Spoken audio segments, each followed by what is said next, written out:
Gelombang reaksi publik terhadap Inara Rusli terus membesar seiring sikapnya yang dinilai tidak menunjukkan penyesalan kepada istri sah Insanul Fahmi Wardatina Mawa. Alih-alih meminta maaf, Inara justru menyampaikan narasi bahwa dirinya merasa ditipu oleh Fahmi. Sikap tersebut memicu kemarahan netizen yang berbakti yang kemudian menyerukan aksi boykot dan cancel culture. Tekanan publik itu berdampak nyata ketika Inara diketahui sempat dijadwalkan menjadi bintang tamu dalam sebuah acara TV. Namun setelah poster kehadirannya diunggah ke media sosial acara tersebut, kolom komentar langsung dipenuhi protes keras, bahkan disertai penandaan kepada KPI. Tidak lama berselang, undangan tersebut resmi dibatalkan dan unggahan promosi yang menampilkan nama Inara dihapus. Pada hari penayangan, acara tersebut hanya menghadirkan bintang tamu lain tanpa kehadiran Inara. Gelombang penolakan itu juga diperkuat oleh unggahan salah satu akun dan komentar sesama artis yang mengaku geram dengan pernyataan Inara di podcast Denny Sumargo. Di tengah badai kritik, Inara sempat menyatakan bahwa penilaian publik tidak menentukan nilai dirinya dan menegaskan bahwa ia tidak pernah bercita-cita menjadi artis karena merasa dunia hiburan cukup melelahkan. Nah, gimana nih menurut netizen yang terhormat? Silahkan berkomentar ya. Lu tuh kalau pelaku bisa nggak jangan berasa kayak korban. Yang korbannya aja tuh santai aja, santai, nggak ada tuh koar-koar sana sini, nggak ada. Karena netizen plus 62 ini nggak bodoh, sayang, tidak bodoh. Dia udah tahu mana yang korban, mana yang pelaku. Jadi kalau emang lu pelaku, lu datang, lu duduk minta maaf, lu ada rasa menyesal, ada kata-kata minta maaf gitu, dikit aja dikit. Maaf ya gitu. Jangan seolah-olah saya juga dibohongi. Saya juga nggak tahu sejak awal. Kalau saya tahu sejak awal, saya nggak mau jadi istri kedua.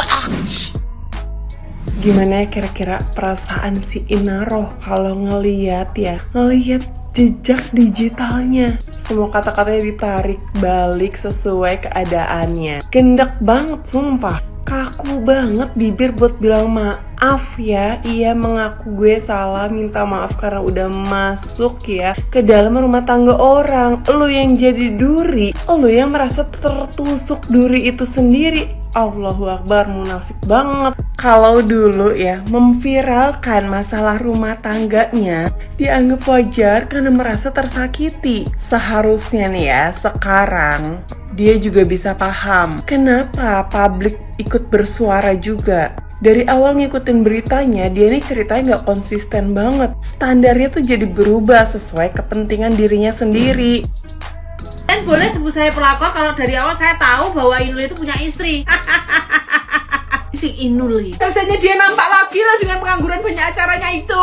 Dari awal kasus ini mencuat kan saya selalu fokus sama solusi. Orang-orang di sekitar saya juga menyarankan kenapa nggak dilaporin polisi aja, itu saudara-saudaranya kan sudah menghasut. Kenapa tidak dilaporkan pencemaran nama baik? Nul, kan kamu kayaknya nggak mudeng-mudeng tak Nul? Tak jelasin Nul ya. Namamu itu sudah korak-karik sejak kamu mengaung-ngaung di lantai 3. Terus videonya dilaporkan ke polisi. Terus kamu mengakui di podcast bahwa itu memang benar-benar kamu berada di rumah ex mantan Jindasim. Yang di situ berisi anak-anaknya juga. Yang di lantai 3 itu tidak ada pintu. Yang dan ini dan itu, no. Apa korak-karik ketika kamu bilang, iya juga.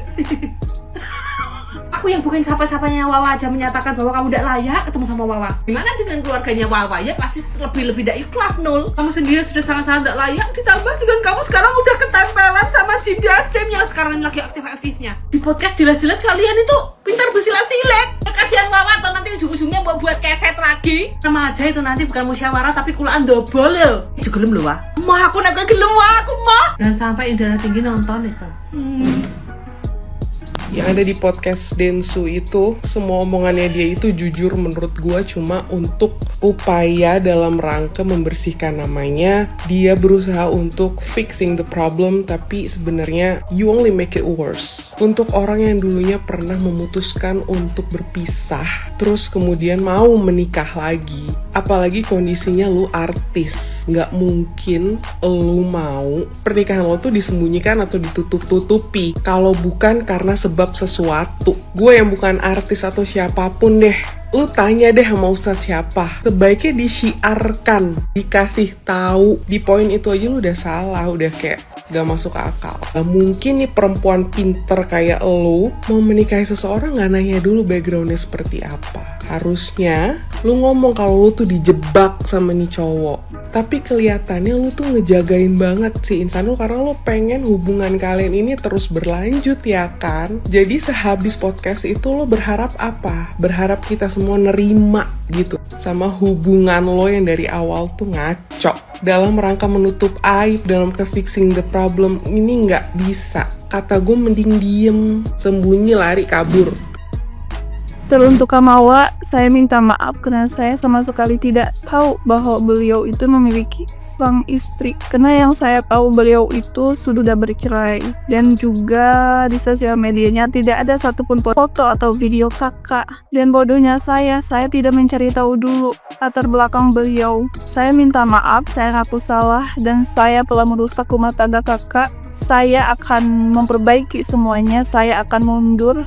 Saya akan menyerahkan beliau ke kakak kembali kalau kakak masih mau menerimanya. Dan teruntuk netizen Indonesia, mohon maaf jika saya selalu berbuat kegaduhan dan telah membuat kalian risih akan permasalahan ini. Saya benar-benar menyesal, saya tidak akan melakukan kesalahan ini lagi. Sekali lagi, maafkan saya.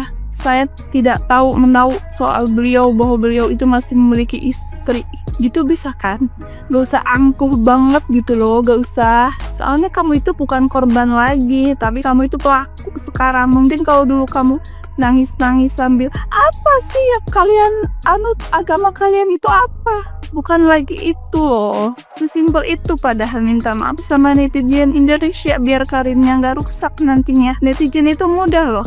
Cukup minta maaf, menyesali, dan juga tidak meminta haknya gitu. Kerja di mana-mana pelakor itu ya tetap pelakor nantinya. Kalau nggak mau terus-terusan dihujat, minimal introspeksi diri dulu. Minta maaf, gak usah angkuh, gak usah sok cantik sayang ya. Gundik itu ada dua versi.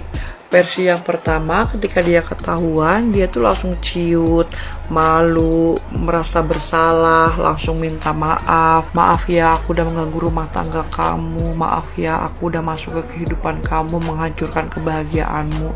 Lalu dia minta maaf, habis itu dia pergi, gak mau lagi mengganggu suami orang.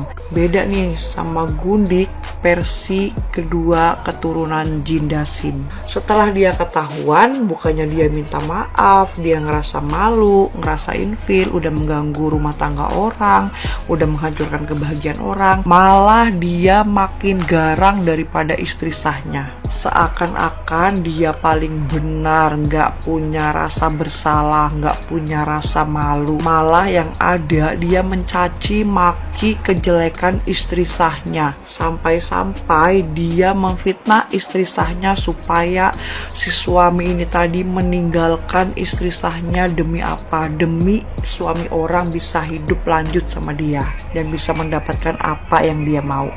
Itu sudah real keturunan Jin Dasim. Gundik versi kedua kayak gini nih yang harus dilawan. Kalau dia nggak dilawan, dia makin semena-mena dengan kita istri sah. Karena kalau dia nggak dilawan, dia makin semena-mena menjelekkan, memburukan, seakan-akan istri sahnya itu paling buruk. Ayo, Gundik kalian yang mana nih? Versi yang pertama atau versi yang kedua? Komen ya. Dan yang paling lucu dari omongannya dia nih di menit 47 25 detik. Kita lihat ya guys. Kalau aku pernah ngeluarin statement di beberapa podcast, aku bilang nggak ada perempuan baik-baik yang mau jadi, yang mau sama suami orang. Aku akuin aku salah. Harusnya tuh gak ngomong kayak gitu. Karena itu sama dengan aku menghina syariat poligami. Membela diri, Aku menghina membenarkan dirinya sendiri. Lagi Aku menghina istri-istri para sahabat-sahabat Nabi. beda. Poligami dengan merusak rumah tangga orang dengan jadi pelakor, beda. Beda, karena kamu udah merusak rumah tangga orang. Inaroh, paham? Paham? Poligami tapi dengan tidak merusak rumah tangga orang. Zaman Nabi itu seperti itu. Dan Nabi tidak pernah mempoligami istri pertamanya. Dan istri-istri Nabi tidak pernah merusak rumah tangga Nabi dengan istri yang paling dicintainya. Ngerti? Dan Inul jauh dari kata sifat Nabi. Beda. Lucu loh, lucu. Gemes.